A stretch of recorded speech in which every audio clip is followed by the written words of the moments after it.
Okay, so last night I did the pressure checking and I coated this thing with WD-40, so we're looking good, no rust.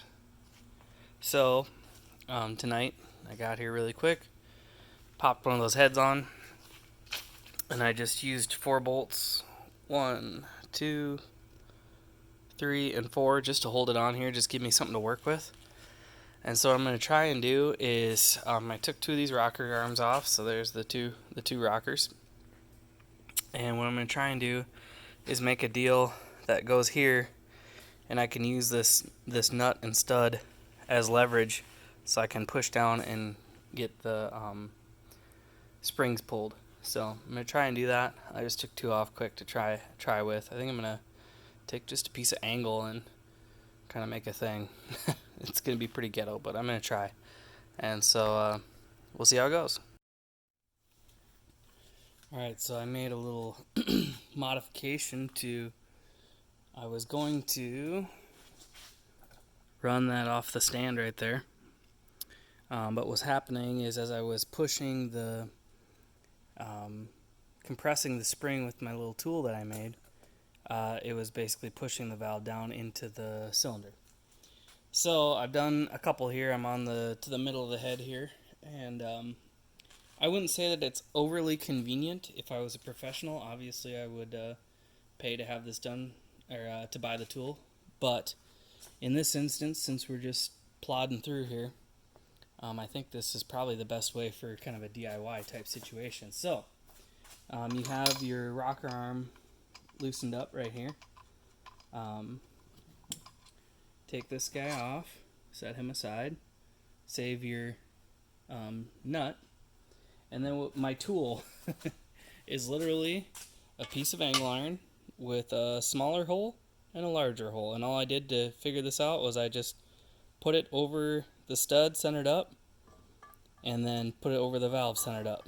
So you can see how this one, it'll match there, and then it'll match there. And so all I did was put it on here, then I went like this over the top of the, I kind of like turned it back and forth to make an arc on the back side of that piece, and then just drilled a big hole. So all you gotta do is take your nut, put the nut back on, take this, run it down a little bit, okay, so now it's basically down there, and then if you fiddle with it,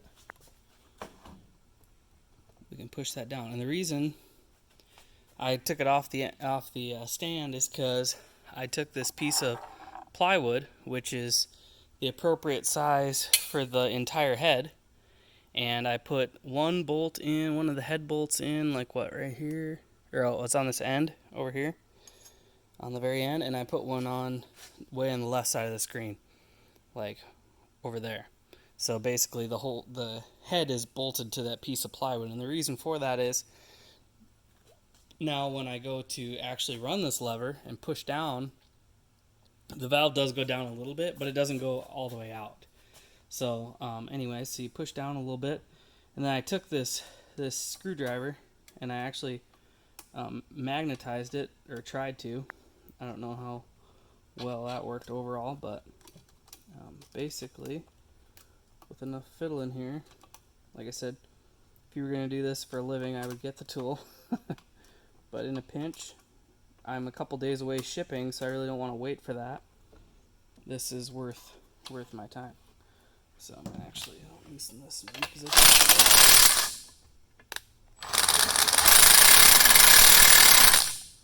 it. Okay. So again, repositioned a little bit there. So now this guy is pretty darn loose. Hope I'm not covering the shot here, but there it is. So there's one keeper. And then what I've had to do normally is like rotate it around to the side that it came off, because this tool isn't really compressing the spring exactly straight. So yeah, I rotate that around, then let this off, and there's a little bit of residual spring pressure there, so you just undo him and then set him off, and then there you go, the cup, the spring, everything comes right off the top. So that's what I'm going to do to this whole thing. This works for the intakes, the exhaust and the intake. So anyway, yeah, I don't know. It's not a bad little tool. Kind of cheap, easy, dirty, whatever. But this is kind of some junk anyway. So let's just call it what it is, right? So anyway, again, I'll take my nut off, take my rocker arm off, try not to lose this stuff. Knowing me, I'll lose one and have to buy a whole set. Okay, so again, I'm going to take this guy, set him down on there, put the flat side down. I'm going to run this down just till it stops, not going crazy with it. And then take my deal here.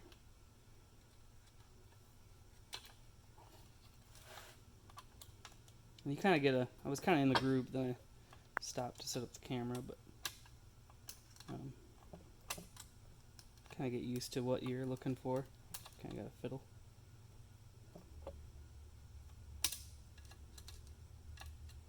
It'd be good if I had like a really, really strong magnet, but this is all I had right here. But there we go, there's one. And so I'm going to rotate, push this around so it's on the top side now, because they kind of want to come out the top side a little better. And there it is, there's the other one. So I'm let that off, undo this, and there we are. So I'm gonna knock out this whole rest of this head, and then I got a whole nother one to go. So lots of fun, but it's not too bad, honestly. I've done a lot fiddlier, more frustrating things. So anyway, I hope that helps somebody. And this is just part of my boat rebuild engine, or engine rebuild. So yeah. Well, I was cruising along with my little tool here, and that would be an example of what I presume is a normal exhaust, or valve stem seal. But this one right here, I don't know, that's maybe not exactly right. Just sitting there all piled up. So that's exactly how I found it, with the spring pulled off. So not great, but that's why you do it. So I'm glad I took the springs off, or that Bryce suggested to do that, because I'd have put it back together probably. So anyway, one more to go and one entire head to go.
Done with the second head here, and again, definitely glad I got in here, because that one is junk, and that one is junk, and that one is junk right there, and that one's junk.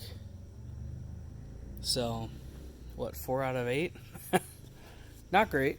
So anyway, I guess there's a reason to be here. So I was seeing a bunch of these blue pieces right here, and then these little rings were all chewed up. So that's the way it goes. So anyway, we're on the right track here, at least for a problem. Maybe not the problem, but it is a problem. So Anyway, that tool actually turned out working pretty sweet.